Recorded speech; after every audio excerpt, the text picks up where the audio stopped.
Are you protected by the laws of the land that you live to practice your religion freely and openly? If yes, then you're lucky. But are you protected to leave that religion? In many countries, the laws are influenced by the prevalent religion of that country. Religious freedom is much more than doing what you want, but even being free from leaving or even to gather with those of the same religion, even having to petition that religion is real. What religious freedoms look like and how government plays a role in what you're allowed to practice and believe is what religious freedom is.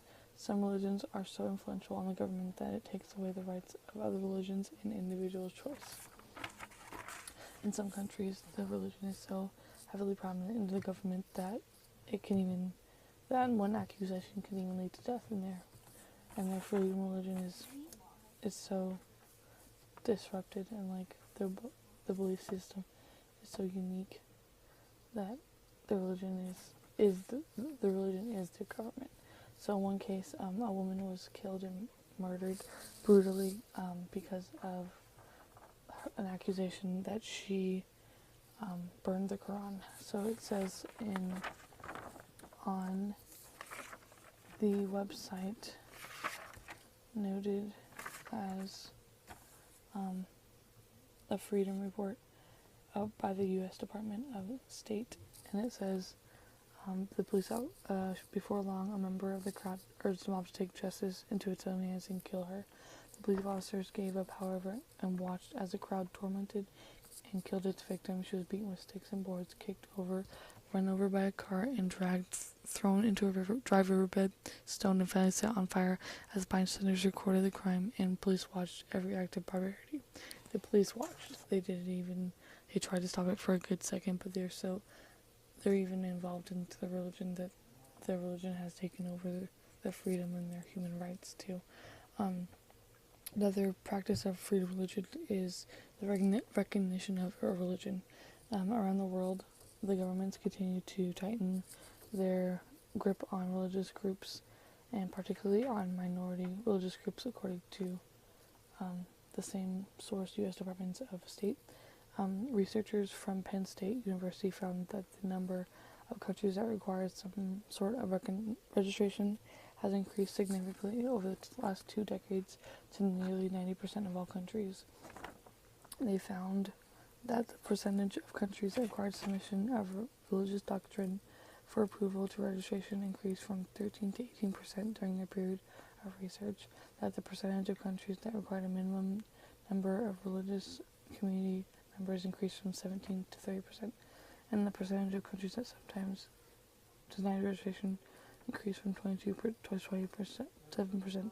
So in seeing this as the religion was the ones who petitioned to get theirs approved, the requirements were increased. The percentage of religious groups that wanted to get approved, they had a decrease in approval rate. So even if there was more people trying to approve, they had more requirements and they were less likely to even get the approval that they wanted. Another subtopic that continues to be about the recognition in Angola, there's a law that requires religious groups to register to receive legal recognition from the state. In order to apply for legal recognition, it says a religious group must collect 100,000 member signatures from 12 to 18 provinces and then submit them to Ministry of Justice and Human Rights, which is a lot of work. So you have to have 100,000 people and 12 to 18 members sign it in the provinces. So even if you had the 100,000 signatures, if you do not have there's people who don't believe in what you believe in, you have no chance of actually having your religion recognized. Another thing in religious freedom is being able to practice your faith and not be hurt in it. So like being charged and arrested is another thing about being in having religious freedom, and those who don't usually have the freedom in the country are arrested and charged. Some data I found from the Iranian Human Rights Documentation Center, from the database, it says at least 380 religious practitioners remained in prison at the end of the year for their membership in or activities on behalf of a minority religious group. These groups are approximately 250 Sunnis, 82 Baha'is, 26 Christian converts, 16 non-Sunni Sufis, 10 Iranis, and 3 Sunni converts, and 2 Zoroastrians. Particularly within this group, it says that Christians and evangelical converts continue to experience disproportionate levels of arrest and high levels of harassment and surveillance, according to reports of exiled Christians. And even being charged, they have the right to think on their religion, and in some countries there's a religion not even allowed to be expressed. In North Korea, it says that they have a denial of the right of freedom of thought, conscience, and religion, as well as the rights of freedom of opinion, expression, and association, and the UN urged the government to take immediate steps to ensure these rights, but nothing has been done. So the North Koreans don't even have a choice to believe in what they believe in. And then there comes into play the part of freedom of religion, where religious groups can take over religious groups within the country. So the government can have a specific religion that is more valued. Example of this is in Burma, where its laws infringed on the exercise of religious freedom and other human rights. So the members of the country's Muslim minority were championed by proponent Buddhist leaders, so the Muslims were targeted by the Buddhists who had like a prevalent heavy enforcement and like strong leadership roles in the country and like history. And then the last part about freedom of religion is the being able to congregate. So in America, we are allowed to have churches and build and congregate wherever we please according to the law, if we get the right documentation, etc., etc.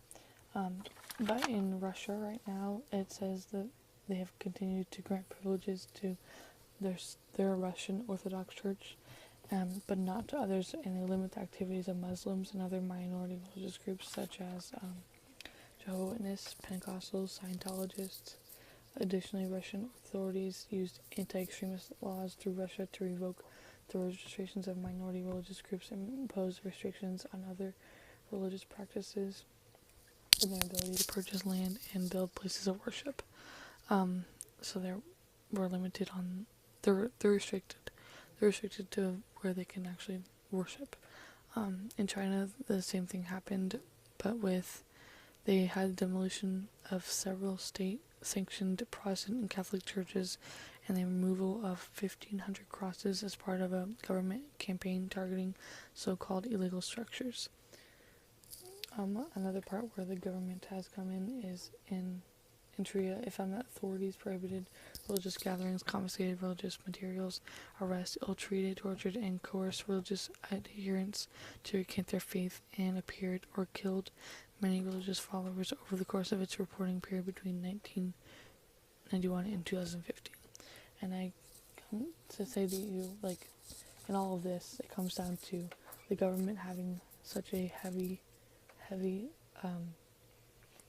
influence on the freedom of religion. So you have to think about the freedom in America we have is based on the past that America has. We had a Christian belief system. That's what was started on. So if we did not have that, we would probably not have the freedoms we have today. So are you thankful for the freedom that you have in the United States? But what if the country where you lived, you were the minority of which they did not consider you to even be a religion? Say that America started off as a Muslim country and you were a Christian. There would be a different influence. So think about the freedom and government you have. Become informed about its rights that you have. Be aware of the politics that could change the way that you're allowed to practice, believe, and live. Thank you.